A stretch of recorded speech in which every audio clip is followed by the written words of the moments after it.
আমরা তো জানি মানুষকে আল্লাহ মাটি দিয়ে বানাইছেন, কিন্তু ব্যাখ্যা কি?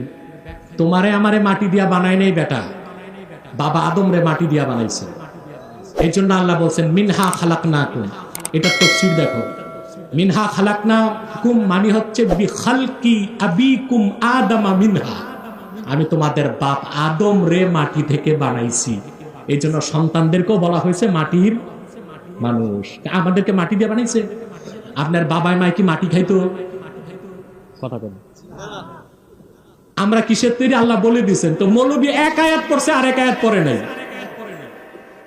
ইন্না খালাকনাল ইনসানা মিন নুতফাতিন আমশাজ নাবতালিহি ফাজআলনাহু সামিআন বাসীরা।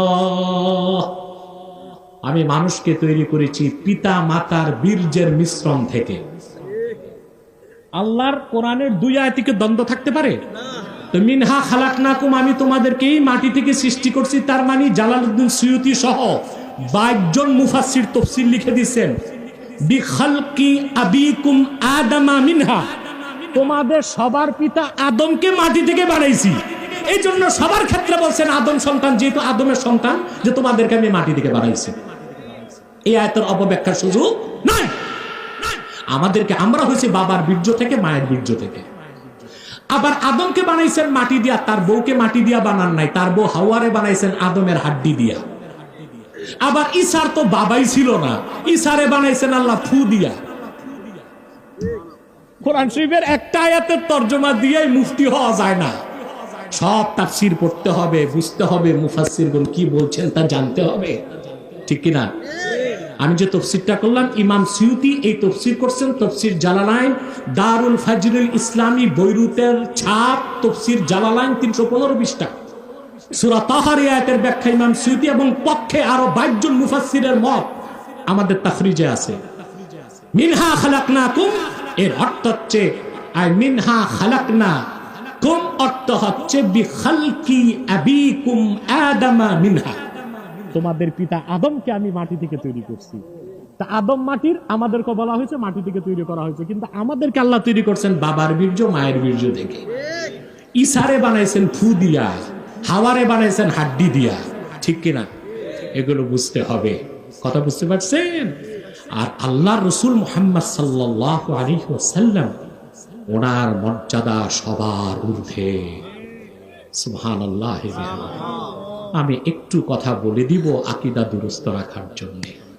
তা আমাদেরকে বানাইছেন আল্লাহ কি দিয়া? পিতার বীর্য, মায়ের বীর্য। কথা বলে না, এটাকে আমার কথা না, কোরআন শরীফ। এই সূরার নামই সূরা দাহার কিংবা সূরা ইনসান। আরবের তাফসীরে এই সূরার নাম কি? সূরাতুল ইনসান। আর আমরা বলি সূরাতুদ দাহার, আমরা বলি সূরাতুদ দাহার। আর আরবের ছাপে কি লেখা? সূরাতুল ইনসান। ইনসান আল্লাহ কেমনে বানাইছে? এই নামে সূরাই আছে, সূরাতুল ইনসান। ওখানে আল্লাহ বলে দিয়েছেন ইন্না খালাকনাল ইনসানা মিন নুতফাতিন আমশাজ, মানুষকে আমি তৈরি করেছি পিতার এবং মাতার বীর্যের মিশ্রণ থেকে। আংশিক পড়লে হয় না, পুরা কোরআন শরীফ পড়তে হবে। অন্তত কোরআন শরীফ বুঝতে 4টা তাফসীর আপনারা পড়বেন। আমি আলেম ভাইদেরকে উপদেশ দিচ্ছি না, পরামর্শ। কয়টা? 4টা। এমনি আলহামদুলিল্লাহ আমি চেষ্টা করি কোরআন শরীফ বুঝার জন্য 12 থেকে 14টা তাফসীর পড়ি। তো আপনারা যারা ব্যস্ততা বেশি, আমার তো ব্যস্ততা কম, আপনাদের যাদের ব্যস্ততা বেশি, আলেম মানুষ, অন্তত 4টা তাফসীর দেখবেন। উপদেশ না, পরামর্শ ভাই। কয়টা? এই উপদেশ আমারে দিছে কে বলবো না? আল্লামা তাকি উসমানী।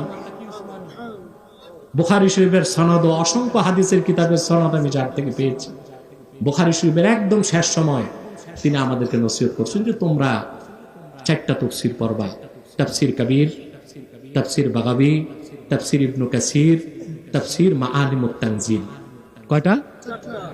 4টা তাফসীরের কথা তিনি বলছেন। তাফসীর কবির, তাফসীর ইবনে কাসির, তাফসীর কুরতুবী, তাফসীর বাগাবী। আর বলছেন মন চাইলে আমার বাবার মারিফুল কোরআনটাও কইরো। ওইটা নির্দেশ করে নাই, মন চাইলে আমার বাবার মারিফুল কোরআনটা পড়লো। তো এই 4টা তাফসীর পড়বেন ভাই, তাহলে কোরআন শরীফের সব বিষয় আপনার কিছু স্পষ্ট হবে। আপনি শুধু তর্জমা দেখলেন আর মিনহা খালাকনাকুম আয়াত করে তর্জমা করে একটা ফতুয়া দিয়া গেলেন, তা হবে না, পড়তে হবে ভালো করে। তা আমাদেরকে আল্লাহ তৈরি করছেন কি দিয়ে? পিতার এবং মাতার বীর্যের মিশ্রণ থেকে, ঠিক কিনা? হ্যাঁ।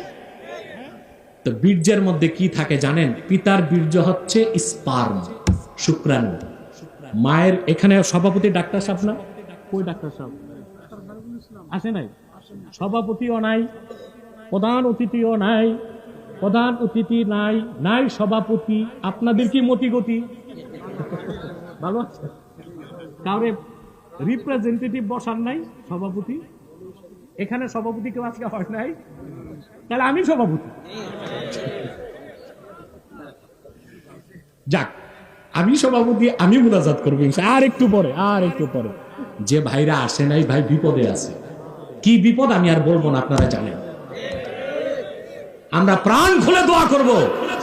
যারা না আসলেও এত বড় মাহফিলের আয়োজন করেছে পিছন থেকে তারা, ঠিক কিনা? আমি একটু কৌতুক করছি, রাগ করেন না। আমি ওদের চিনি, ওরা কোন বিপদে আছে তাও জানি।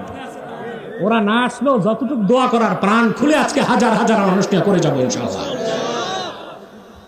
একটা হচ্ছে শুক্রাণু আর একটা হচ্ছে ডিম্বাণু। তো ক্রোমোজোম, এই আপনার কোষের ভিতরে থাকে ক্রোমোজোম। কি থাকে? ক্রোমোজোম 2 প্রকার, একটা সেক্স ক্রোমোজোম, একটা অটোজোম। বুঝলেন? তো পিতার স্পার্মে থাকে সেক্স ক্রোমোজোম, যেটা ওটা হচ্ছে XY, আর মায়ের ক্রোমোজোম যেটা ডিম্বাণু, ওখানে থাকে XX। কি থাকে? X। আপনি কি ডাক্তার, বিজ্ঞান পড়ছেন? কি পর্যন্ত? ইন্টার পর্যন্ত, সায়েন্স ডিপার্টমেন্টে। ভাই তাই তো আপনি বুঝবেন কিছুটা হইলো, মাশাআল্লাহ। আমিও বিজ্ঞান পর্যন্ত HSC পড়েই মাদ্রাসায় গেছি, এজন্য একটু বুঝি বিজ্ঞান টিজ্ঞান। ওরা যে একটা গোজা মিল দিবে এই সুযোগ নাই আমাদের কাছে। আর কোরআন হাদিস যদি পড়েন আপনি ভালো মতো, তো বিজ্ঞান দর্শন আপনার কাছে আদর্শ লিপির মতো লাগবে। কথা বুঝতে পারছেন? ক্রোমোজোম কয় প্রকার? একটা তো সেক্স ক্রোমোজোম আর একটা অটোজোম। সেক্স ক্রোমোজোম পিতারটা XY, মায়েরটা XX। বিজ্ঞানীরা দেখেছে ইহুদিদের পিতা মাতার ক্রোমোজোম গুলো ড্যামেজ হয়ে গেছে, অর্থাৎ ওদের ফ্যাক্টরি ফিউজ। আল্লাহর কথা, আমার হাবিবের উম্মত মারবি ফিলিস্তিনে, আসল জায়গায় ওদের বোমা ফেলা হয়েছে, ওদের বংশবৃদ্ধি। তথ্য দিচ্ছি, proper information, not miss information. সঠিক তথ্য দিচ্ছি। 2020 সালের পর 2023, 3 বছরে ইতালিতে একজন শিশুও জন্ম নেয় নাই। কয় বছরে? 3 বছরে একজন শিশুও নতুন জন্ম। এখন ইতালির যারা থিঙ্ক ট্যাঙ্ক এবং পলিসি মেকার, রাষ্ট্রের চেয়ে, ওরা ভাবতেছে যে আর 50 বছর পর ইতালি নামে রাষ্ট্রই থাকবে না। কেন? রাষ্ট্র হইতে 3টা জিনিস লাগে: নির্ধারিত ভূখণ্ড, একটি ভাষা, একটি সংস্কৃতির অনুসারী একটি জনগোষ্ঠী, আর লাগে সার্বভৌমত্ব। কটা জিনিস? এটা যারা রাষ্ট্রবিজ্ঞান পড়ছেন তারা জানেন। এই 3টা জিনিস ছাড়া রাষ্ট্র হইতে। তো ওরা দেখছে 3 বছরে একটা শিশুও জন্ম নেয় নাই, তো 50 বছর পর তার কেউ থাকবে না, তখন ইতালি নামক রাষ্ট্র